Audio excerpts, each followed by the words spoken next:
كل مرة بتشتري فيها حاجة بتلاقي السعر زاد، وبتقول إن التاجر طمع، بس وقفت يوم وسألت نفسك هو فعلا التاجر ولا في حاجة أكبر بتحرك الأسعار؟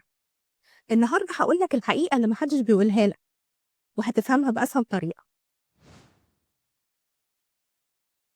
الناس كتير بتسمع عن العرض والطلب في السوق، بس الحقيقة محدش بيشرحهم ببساطة. لو أي منتج أو سلعة متوفرين بشكل كبير أو خدمة متاحة في أي وقت والناس مش مهتمة بيها أو مش محتاجاها، سعر المنتج أو الخدمة بيقل، ودي حاجة بديهية جدا. لكن لو المنتج أو السلعة مش متوفرين والخدمة غير متاحة في أي وقت للناس كلها، والناس كلها بتدور عليها أو عايزاها، طبيعي جدا إن الأسعار بتزيد. ده بالضبط أساس الاقتصاد. الاقتصاد بيشتغل بمفهوم العرض والطلب والندرة، ولو أي حاجة من دول اتغيرت السوق بيتقلب. بس السؤال هنا، ليه العرض أحيانا بيقل فجأة؟ وليه بنصحى نلاقي منتجات أو خدمات اختفت من السوق؟ الإجابة ببساطة إن في سلسلة ضخمة شغالة على كل منتج أو خدمة، ولو السلسلة دي اتعطلت في أي مرحلة الأسعار بتبدأ ترتفع فجأة. الندرة بتضغط على السوق والأسعار بتتحرك بسرعة من غير ما الناس تاخد بالها. كل ما المنتج بيبقى نادر السعر بيزيد تلقائيا، والأزمة ما بتبقاش في الرقم بس، الأزمة بتبقى إن السوق بيتأثر بسرعة والأسعار بتوصل لمستويات غير متوقعة. تعالى كده نمشي رحلة منتج بسيط.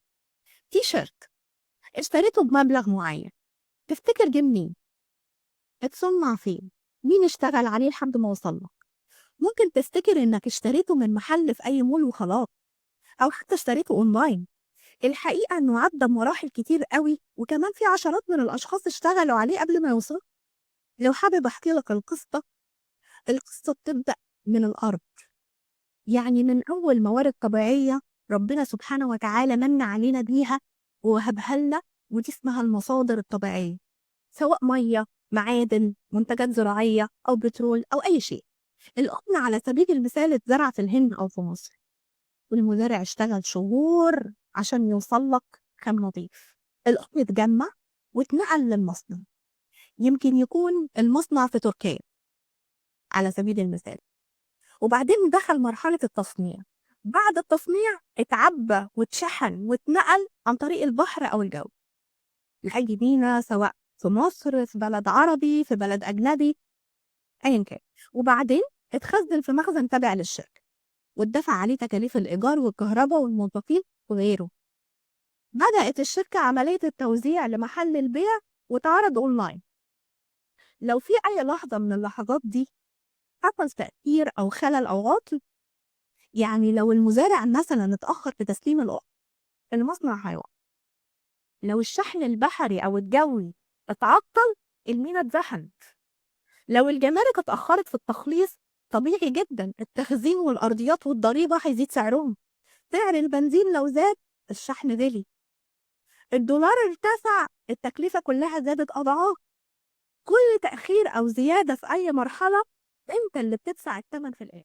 هنا بيجي مصطلح مهم جدا حابة أكلمك عليه، سلاسل الإمداد أو supply chain. بس إحنا مش هنتكلم عنه كمصطلح، إحنا هنفهمه كرحلة واقعية بتحصل ورا الكواليس. الحقيقة هي مش شحن وبس، الحقيقة هي إنتاج وتجهيز وشحن وتخزين وتوزيع وبيع وتوصيل وحاجات كتير قوي. اتخيل كده إن المنتج فيه مشكلة أو أنت غير راضي عنه لأي سبب من الأسباب ورجعته تاني للمخزن أو للمصنع. الناس بتفكر إن الموضوع بسيط، لكن الحقيقة رجوع منتج واحد يعمل دوشة كبيرة قوي في السلسلة كلها. ده معناه إيه؟ ده معناه تكاليف إضافية، تعبئة وشحن وتغليف من الأول، تأخير في التسليم سواء ليك أو لعميل تاني، ضغط على كل العمليات، التخزين، النقل، خدمة العميل، وحتى التصنيع. وكل ده بيرجع في الآخر على مين؟ بيرجع عليك أنت وعلى السعر اللي أنت بتدفعه في الآخر. الفكرة الأهم اللي عايزة أوصلها إن سلاسل الإمداد مش حاجة بتتكتب في كتب بس، دي اللي بتحكم حركة الاقتصاد والأسعار والمنتجات اللي بتظهر وتختفي في السوق، واللي بيعرف يتحكم فيها بيتحكم في السوق وبيكون سبب في رضاك وإنك توصل لكل اللي أنت محتاجه. الأسعار ما بتغلاش من فراغ، وكل ما السلاسل دي بتتخنق وإحنا بنتخنق معاها.